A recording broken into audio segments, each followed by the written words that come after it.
যে কোনো ধরনের সরকারি স্কিম, স্কলারশিপ, যুবসাথী বা লক্ষ্মী ভান্ডার যাই হোক, আপনার ব্যাংক অ্যাকাউন্টের সঙ্গে কিন্তু আধার কার্ড লিঙ্ক বা এনপিসিআই লিঙ্ক বা ডিবিটি লিঙ্ক না থাকলে কোনো টাকাই কিন্তু আপনি পাবেন না। তো আজ এই ভিডিওর মাধ্যমে আমি আপনাদের বলবো যে কিভাবে খুব সহজেই আপনারা বাড়ি বসে অনলাইনে এনপিসিআই লিঙ্ক বা ডিবিটি লিঙ্ক করবেন। তো চলুন ভিডিওটি শুরু করা যাক। সবচেয়ে প্রথমে গুগল ব্রাউজার ওপেন করে নিন এবং সেখানে টাইপ করুন এনপিসিআই।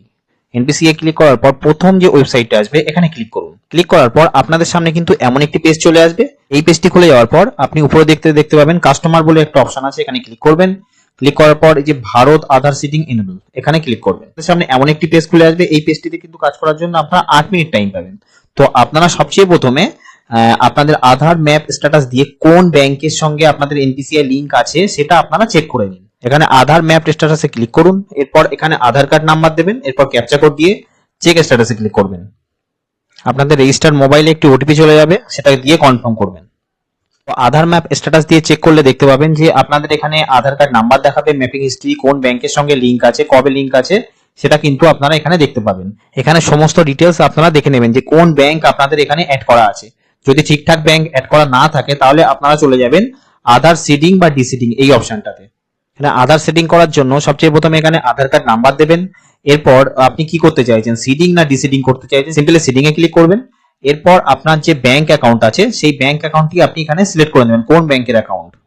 ব্যাংক অ্যাকাউন্ট সিলেক্ট করার পর এখানে তিনটে অপশন দেখতে পাবেন, যে ফ্রেশ সিডিং, মুভমেন্ট মানে same bank with another account, মানে আপনার ধরুন একটা ব্যাংকে দুটো অ্যাকাউন্ট আছে, তো আপনি একটা অ্যাকাউন্ট থেকে অন্য অ্যাকাউন্টে ডিবিটি লিংক করতে পারেন। বা তারপরে বলছে movement from on bank to আলাদা ব্যাংক, যদি একটা ব্যাংকে থাকে সেটা থেকে আপনি অন্য ব্যাংকে নিয়ে যেতে চান তাহলে এটা ক্লিক করবেন। তো আপনি যেটা করতে চাইছেন সেটা এখান থেকে ক্লিক করবেন।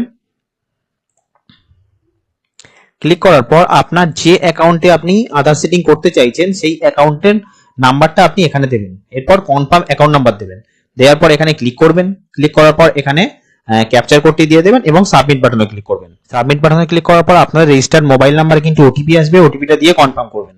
কনফার্ম বাটনে ক্লিক করার পর আপনাদের সামনে কিন্তু দেখাবে যে আপনি কোন অ্যাকাউন্ট থেকে কোন অ্যাকাউন্টে যাচ্ছেন, তো এটাকে আপনি কনফার্ম করবেন। কনফার্ম করার পর আপনারা দেখতে পাবেন আধার সেটিং প্রসেস কিন্তু শুরু হয়ে যাবে। এরপর এখানে একটা সাকসেসফুলি মেসেজ আসবে, সেটা যদি হয়ে যায় আপনাদের ব্যাংক অ্যাকাউন্ট লিংক হয়ে যাবে। দেখুন এখানে অপশন আছে সাকসেস, তো আপনার ব্যাংক অ্যাকাউন্ট যে লিংক হয়ে গেছে সেটাও আপনারা দেখতে পাচ্ছেন। এরপরে এটা করার পরে কিছুটা টাইম দেবেন, এরপরে গিয়ে দেখবেন যে আপনাদের কিন্তু এনপিসিআই লিংক কিন্তু হয়ে যাবে। তো বন্ধুরা, এই ভিডিওর মাধ্যমে আপনারা বুঝতে পারলেন যে আপনাদের এনপিসিআই লিংক আপনারা কিভাবে করবেন। তো ভিডিওটি যদি ভালো লেগে থাকে তাহলে কমেন্ট করে নিশ্চয়ই জানাবেন।